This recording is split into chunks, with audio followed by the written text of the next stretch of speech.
আসসালামু আলাইকুম। এখন শুনবেন সংবাদ শিরোনাম। শেখ হাসিনার মামলার রায় ঘিরে চোরাগোপ্তা হামলা ও অগ্নিসংযোগ ছড়াচ্ছে আতঙ্ক, বিপুল অর্থ আর অস্ত্রের ব্যবহারে দীর্ঘমেয়াদী সহিংসতার শঙ্কা বিশ্লেষকদের।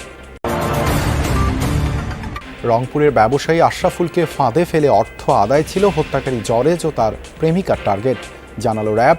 নয়াপাড়া গ্রামে খণ্ডিত মরদেহের দাফন সম্পন্ন। বরিশাল বিভাগের হেডকোয়ার্টার হিসেবে বিবেচিত ৫ সংসদীয় আসনটি ফিরে পেতে চায় বিএনপি। অবস্থান পাকাপোক্ত করতে মরিয়া ইসলামী দলগুলো। গাজীপুরের কোনাবাড়িতে একটি ফ্ল্যাট থেকে এক নারী পোশাক শ্রমিকের রক্তাক্ত মরদেহ উদ্ধার করেছে পুলিশ। বর্তমান ডেঙ্গু পরিস্থিতি উদ্বেগজনক নয়, তবে ডেঙ্গু পরিস্থিতি নিয়ন্ত্রণে রাখতে মশক নিধন কার্যক্রম জোরদার করা হয়েছে। আসসালামু আলাইকুম। এতক্ষণ দেখছিলেন সংবাদ শিরোনাম, এখন দেখবেন বিস্তারিত। রংপুরে কাঁচামাল ব্যবসায়ী আশরাফুল হককে প্রেমের ফাঁদে ফেলে অন্তরঙ্গ মুহূর্তের ভিডিও ধারণ করে টাকা আদায় করার টার্গেট ছিল জরেজ ও প্রেমিকা শামিমার।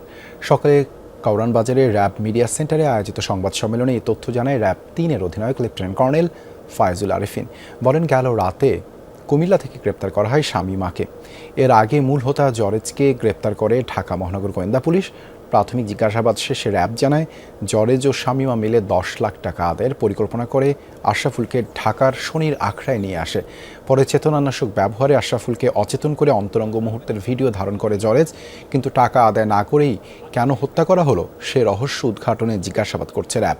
মাদকাসক্ত জরেজ ১২ নভেম্বর আশরাফুলকে হত্যা করে ২৬ টুকরো করে হাইকোর্ট এলাকায় ফেলে পালিয়ে যায়। শামিমা আমাদের যে উত্তর দিয়েছে তাতে তার ভাষ্য মতে ব্ল্যাকমেইলের মাধ্যমে ৭ লক্ষ টাকা পাবে এবং পরবর্তীতে এই টাকা দিয়ে সে মালয়েশিয়ায় গমন করবেন। এবং আমরা এটাও দেখতে পাই যে জরেজের মোবাইল বিশ্লেষণ করে যে সে অলরেডি মালয়েশিয়া যাওয়ার জন্য, সে পাসপোর্ট সংগ্রহ করার জন্য সে অলরেডি তার পাসপোর্ট অফিসও তার প্রস্তুত রয়েছে পাসপোর্ট। রাজধানীর জাতীয় ঈদগাহ মাঠের পাশ থেকে খণ্ডিত অবস্থায় উদ্ধার হওয়া আশরাফুল হকের জানাজা ও দাফন সম্পন্ন হয়েছে। সকাল 8:30টায় রংপুর বদরগঞ্জের নয়াপাড়া গ্রামে জানাজা শেষে পারিবারিক কবরস্থানে সমাহিত করা হয় আশরাফুলকে। এর আগে গভীর রাতে কাঁচামাল ব্যবসায়ী আশরাফুলের মরদেহের খণ্ডিত ২৬টি টুকরো নেওয়া হয় তার গ্রামের বাড়িতে। গত বৃহস্পতিবার সন্ধ্যায় রাজধানীর জাতীয় ঈদগাহ মাঠের পাশের সড়ক থেকে 2 ড্রাম ভর্তি খণ্ডিত মরদেহ উদ্ধার করে পুলিশ। এই ঘটনায় মূল আসামি জরেজুল ইসলাম ও তার প্রেমিকা শামিমাকে গ্রেপ্তার করেছে আইনশৃঙ্খলা বাহিনী। গাজীপুরের কোনাবাড়িতে একটি ফ্ল্যাট থেকে এক নারী পোশাক শ্রমিকের রক্তাক্ত মরদেহ উদ্ধার করেছে পুলিশ। ভোরে কোনাবাড়ির বাইমাইলের নওয়াব আলী মার্কেটে এলাকার একতা টাওয়ার থেকে মরদেহটি উদ্ধার করা হয়। গুরুতর আহত অবস্থায় তার স্বামীকে উদ্ধার করে হাসপাতালে পাঠানো হয়েছে। পুলিশ ও স্থানীয়রা জানায়, স্ত্রী রহিমা খাতুন ও মেয়ে শারমিনকে নিয়ে বাইমাইলের একতা টাওয়ারের ৫ম তলার একটি ফ্ল্যাটে ভাড়া থাকতেন ইমরান হোসেন। গত রাতে দুর্বৃত্তরা ওই বাসায় প্রবেশ করে এই দম্পতিকে এলোপাতাড়ি কুপিয়ে পালিয়ে যায়। ঘটনাস্থলে মৃত্যু হয় রহিমার। খবর পেয়ে পুলিশকে মরদেহ উদ্ধার করে। গুরুতর আহত স্বামী ইমরানকে হাসপাতালে এবং মরদেহটি মর্গে পাঠায় পুলিশ। নিহতের মেয়ে শারমিনকে হেফাজতে নিয়ে জিজ্ঞাসাবাদ চলছে। এ বিষয়ে আইনগত ব্যবস্থা প্রক্রিয়াধীন রয়েছে বলেও জানিয়েছে পুলিশ। সিটি কর্পোরেশন ও সদর উপজেলা নিয়ে গঠিত বরিশাল সংসদীয় আসন ৫ দক্ষিণাঞ্চলের রাজনীতিতে গুরুত্বপূর্ণ আসন এটি। বিভাগীয় হেডকোয়ার্টার হিসেবে বিবেচিত এই আসন থেকে নির্বাচিত জনপ্রতিনিধির প্রভাব থাকে জাতীয় রাজনীতিতেও। তাই বড় দলগুলোর মনোনয়ন পেতে নেতাদের মধ্যে চলে তীব্র প্রতিযোগিতা। আগামী নির্বাচনে হারানো আসন ফিরে পেতে চায় বিএনপি, আর বরিশাল ৫-এ অবস্থান পাকাপোক্ত করতে মরিয়া ইসলামী দলগুলো। ভৌগোলিক অবস্থানের কারণে দক্ষিণাঞ্চলের ২১ আসনের মধ্যে গুরুত্বপূর্ণ বরিশাল ৫। ৩২৫ বর্গ কিলোমিটার আয়তনের এই আসনে রয়েছে বিভাগীয় শহর ও সিটি কর্পোরেশন। বরিশাল ৫ আসন থেকে নির্বাচিত সংসদ সদস্যের প্রভাব থাকে দক্ষিণের রাজনীতিতে। এছাড়া সরকারের দায়িত্বশীল পদেও থাকেন এই আসনের বিজয়ী প্রার্থী। এটা একটা পলিটিক্যাল হাব নিঃসন্দেহে, এবং কালচারাল হাব, একটা সোশ্যাল হাব, এবং এখানে পলিটিক্সটা বা পলিটিক্যাল অ্যাক্টিভিটিস বর্তমান সময় না, বহুত আগের থেকে হয়ে আসছে। বরিশাল হচ্ছে বিভাগীয় সদর, সেই হিসাবে সমগ্র বিভাগের প্রাণকেন্দ্র এটি। যিনি এমপি হন, সাংসদী হন, উনি আসলে অলিখিতভাবে সমগ্র দক্ষিণাঞ্চলের রিপ্রেজেন্ট করেন এবং সমগ্র দক্ষিণাঞ্চলের নেতৃত্ব দিয়ে থাকেন।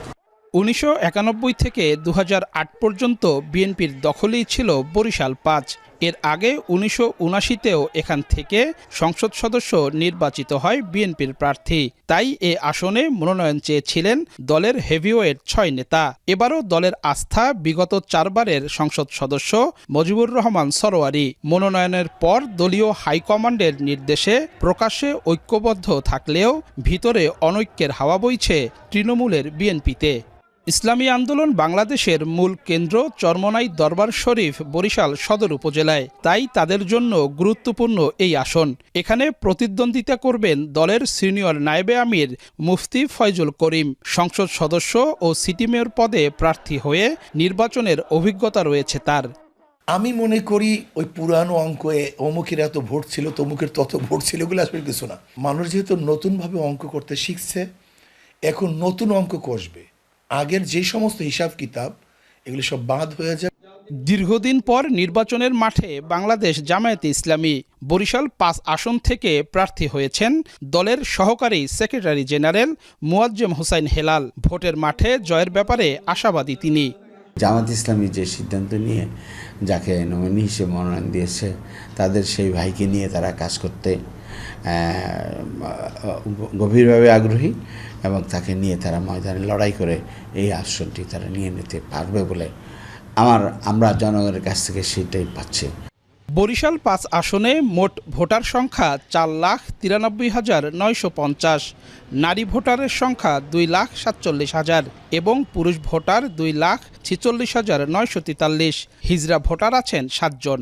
বর্তমান ডেঙ্গু পরিস্থিতি উদ্বেগজনক নয়, তবে ডেঙ্গু পরিস্থিতি নিয়ন্ত্রণে রাখতে মশক নিধন কার্যক্রম জোরদার করা হয়েছে, এমনটাই জানিয়েছেন ঢাকা দক্ষিণ সিটি কর্পোরেশনের প্রশাসক মোহাম্মদ মাহমুদুল হাসান। সকালে রাজধানীর শনির আখড়ায় বিশেষ পরিচ্ছন্নতা ও মশক নিধন অভিযানে এ কথা জানান তিনি।